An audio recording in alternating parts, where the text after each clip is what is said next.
Thank you, sis.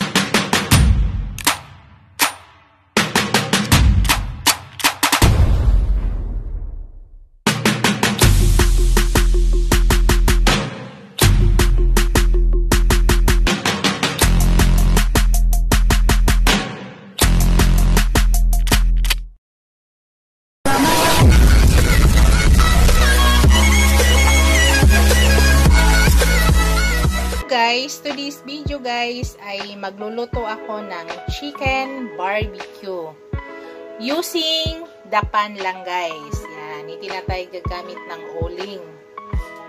Sa pan lang natin i-barbecue ang ating chicken. Yan guys ay nakamarinate na ng 2 days na po yan, nakamarinate. So absorb na po yung lasa diyan. Yung ingredients pala guys na nilagay ko dyan ay turmeric powder. Maraming turmeric powder. Nakakaiba ito ngayon guys yung ating chicken barbecue. More turmeric powder. Tapos paprika. Ground black pepper. Marami din. Oyster sauce at saka asin. Yan yung mga hinalo ko dyan guys. Wala po tayong nilagay na soy sauce. Yung pinaka soy sauce na ginawa ko yung turmeric powder. Yan. So, let's go guys. Start na natin. Pakita ko sa inyo kung anong next na gagawin ko. Yan guys. Nagpainit ako ng pan guys. Yung gamit ko palang pan is non-stick para hindi dumikit ang ating barbecue. So, unang step guys na gagawin ko, ilaga ko muna ang ating chicken. Para hindi bloody yung inside guys pag binar-barbecue na natin. So, una yung step, yan ang ginagawa ko guys. Ilalagay natin ang chicken. Yan. So, nanunuot na talaga ang lasa dito guys. Tapos, maglagay tayo ng tubig. Tiniklan nyo guys. Tubig.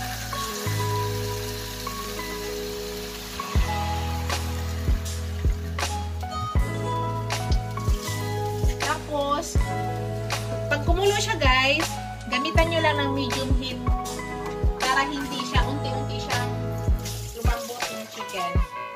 So nakita nyo yung chicken tubig guys, enough na po yan.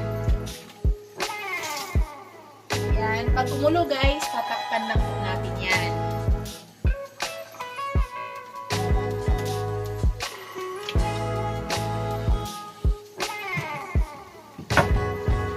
Kumulo na guys, tatakpan na natin. Tapos i-adjust na natin heat, gawin na natin medium. Tapos ngayon, mamaya guys, ay baliktad rin po natin yan. So baliktad lang yung gawin natin hanggang matuyo yung sauce niya. Tapos mag-proceed na tayo, i-barbecue na po natin. So sa ngayon guys, i-adjust ko na, gawin ko ng medium yung heat. Yan, okay guys, balikan natin. Mamaya, mga after 5 minutes, baliktad rin natin guys. Hello guys, ayan, nakita nyo guys, binaliktad ko na siya. Yan yung texture niya guys, ang bango guys. Super bango, amoy na amoy ko yung ginger. Ayan. So, yun lang yung step na ginagawa natin guys, baliktarin lang natin after 5 minutes hanggang matutuyo yung sauce niya dyan. Para hindi siya bloody. So, ang pwede nyo rin guys, diba na ginagawa ko ay yan, nakaano yan. So, pwede nyo rin yung butasan. So, actually, nakabutas na yan. Kung gusto nyo dagdagan, yan. Para ang inside, hindi siya maging bloody. Actually, sa likod, nakabutas na yun dito. Gagawin ko lang.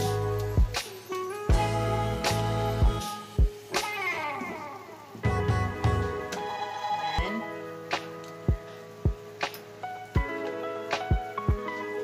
Para,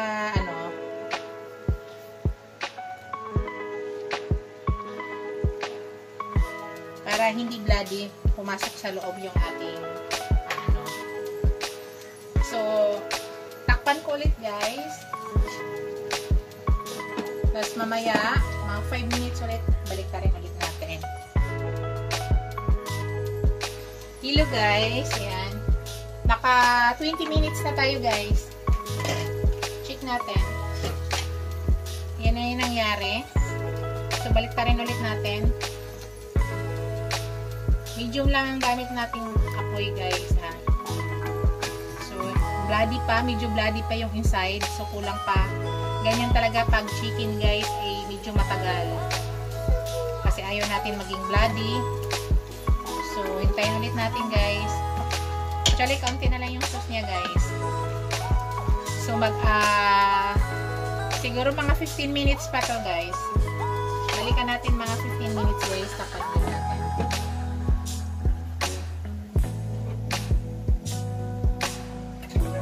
Hello guys.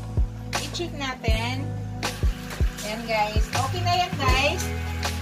Sa ngayon guys, i-off muna natin ang ating apoy. Tapos i-remove muna natin ang ating chicken guys. Ayan. Ipa-cool down natin. Saglit lang guys. Habang maglilinis tayo ng ating kawali. Ayan. Ito yung naiwan na sauce guys. Hindi po natin itapon ha. Habang niluluto natin mamaya yung ating chicken barbecue, ayan, ay ipupunas natin yan. Ayan, remove muna natin. Tapos, naglagay pala ako ng ketchup at saka olive oil guys. Ayan, pakita ko sa inyo. Ketchup at saka olive oil. Ito yung sauce na naiwan guys. Yan, ilalagay ko po yan dyan. Tapos, ipupunas ko yan mamaya. Yan, habang niluluto natin ang ating chicken barbecue. So, wait muna natin guys, mga 10 minutes. Cool down ko lang saglit yung ating chicken. Tapos maglilinis muna ako ng aking kawali. Hello guys. Yan, ininit ko na ulit yung aking pan guys. Yan, hintayin lang muna natin uminit guys at ilagay na natin ang ating chicken. Enough ko na pala siya guys ng yung natira kaninang sauce niya at saka yung ketchup. Yan na yung picture niya ngayon guys. Pwede tayo mag-ihaw guys using yung pan lang. Hindi na tayo kumamit ng uling. Mausok. Kahit gumagamit ako ng uling guys, ay pag ako yung nagluluto ng chicken, ay nilalaga ko rin. Yan. Ilagay na natin guys. Kasi ayaw ko ng bloody. At ayaw ko na susunod.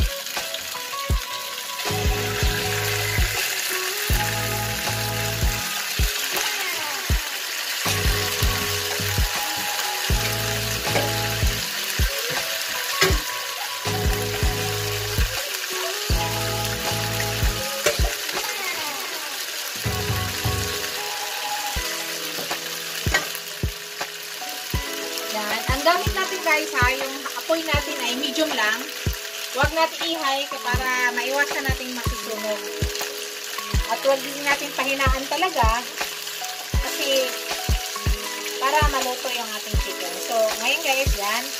Binabaliktad ko lang yan.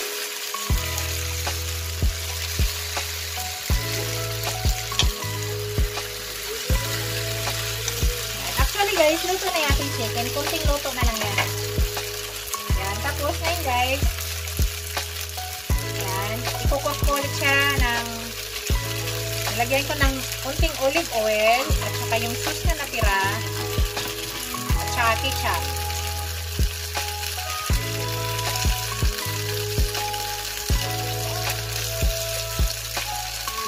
Kayang-kaya mag-ihaw guys na hindi na tayo gumamit ng uling. Shout out pala sa aking mga supporters, sa aking mga subscribers, ang aking mga super chatters. Maraming salamat sa inyo guys. Sa lahat ng mga OFW na nakasuporta sa aking channel. Maraming salamat sa inyo guys. Sa aking mga members, thank you so much. Yan. Maya-maya guys, balik pa rin ulit natin. Ganyan lang yung stick guys. Hanggang makuha natin yung tamang ihaw.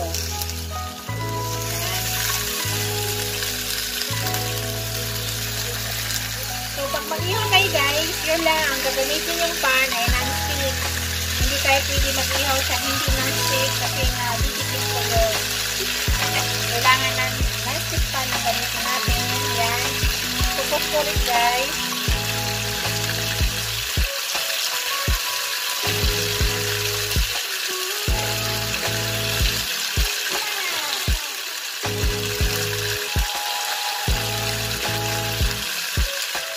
So nakakaiba yung inihaw natin guys, no? Kasi i-marinate natin sa barbecue, sauce, at saka tuyo. Ang gamit ko ay ginger. Wala po yung toyo guys ha. Wala po akong toyo nga nilagay dyan. Or barbecue sauce. Ginger lang. Naglagay na ako ng konting oyster sauce. At saka maraming ground black pepper. Yan na yung nilagay at saka asin. At saka paprika. Yan lang yung nilagay natin dyan guys. Kailangan natin ibang nilagay. Para maiba naman yung panglasa ng ating inihaw. Yan. Balik pa rin lang natin guys. Ika nyo guys. Ang bango-bango. Yan. Ipupos ko ulit guys. Para manood yung lasa guys sa loob.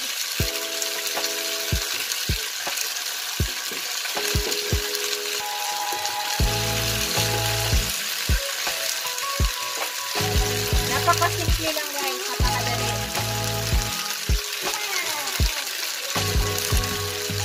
Hello guys, kung sino pang hindi nakapag-subscribe sa aking channel, support niyo naman ako guys.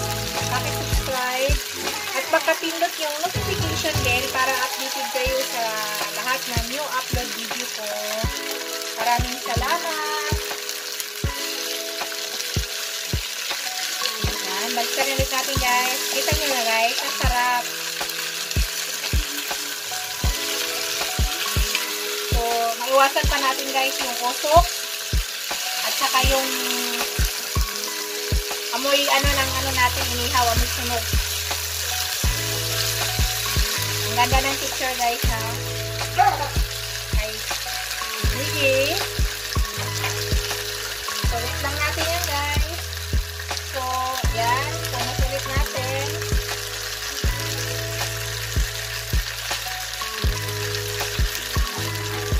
Pinagamit natin yung konting sauce na naiwan.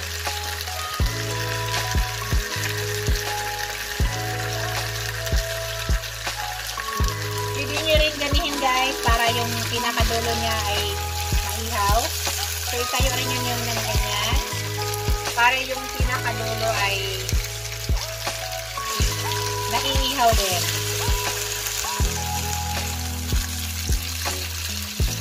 Ayan.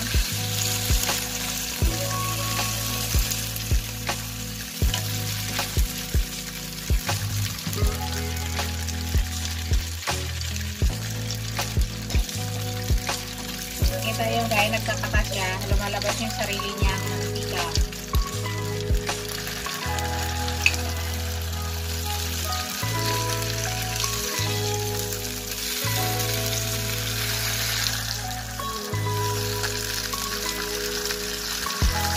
Para gusto natin makuha talaga yung ganda. So, ganyan lang ang ginagawa natin.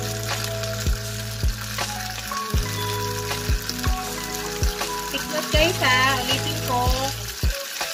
Pwede lang tayo mag-ihaw sa pan using the non-stick pan.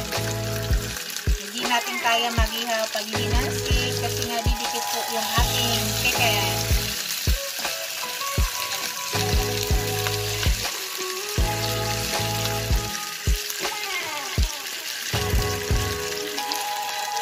Bango guys, promise. Kayo ba guys, pag magluto kayo ng chicken, nilalaga nyo rin ba? Ako, kahit sa uling, pag ako'y nagluluto, ay nilalaga ko talaga. Kasi ayaw ko nang ma-bloody guys. Lalo pag chicken, ayaw ko. Actually, yung pork, pag ako'y mag-ihaw, nilalaga ko rin siya.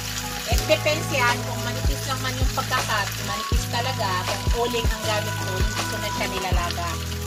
Basta sigurado lang na marinate natin ng medyo matagal. Yung barbecue sauce guys, marinated barbecue sauce, ay nakakatulong po yan para lumambot agad ang ating meat. Pero ito, wala tayong ginamit ditong barbecue marinated sauce. Dahil ito, ang version ko ay inihaw with ginger. Marinate sa ginger. So, para nakakaiba naman guys, no? Maiba na naman yung ano natin.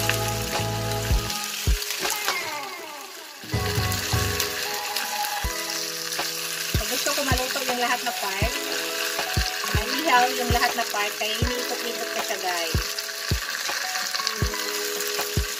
Yan. Gusto ko matamaan siya ng maihaw yung lahat na part. So, itagilid natin para lahat ay nag-ihaw.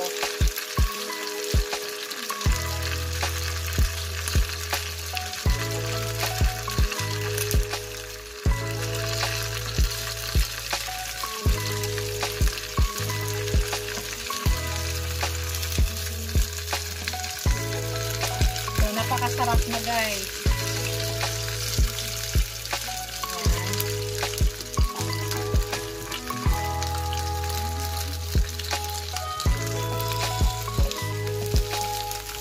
Lapit na tayo guys. Ayan. So ngayon, ang gagawin ko guys, final ko na, lalagyan ko na ng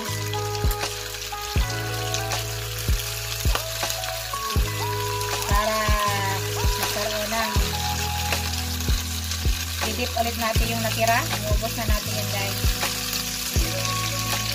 At patayin ko na yung apoy guys. Kaya luto na yan. Ayan. Pinatay ko na po yung apoy guys, luto na po yan.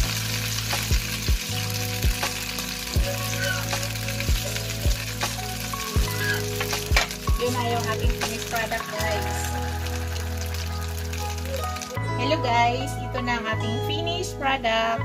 Ito na yung ating chicken inihaw in pan. Ready to serve na yun guys. Yan po. Thank you for watching. Don't forget to like, comment, and subscribe to my channel. Thank you guys. See you in my next video. God bless us all. Bye!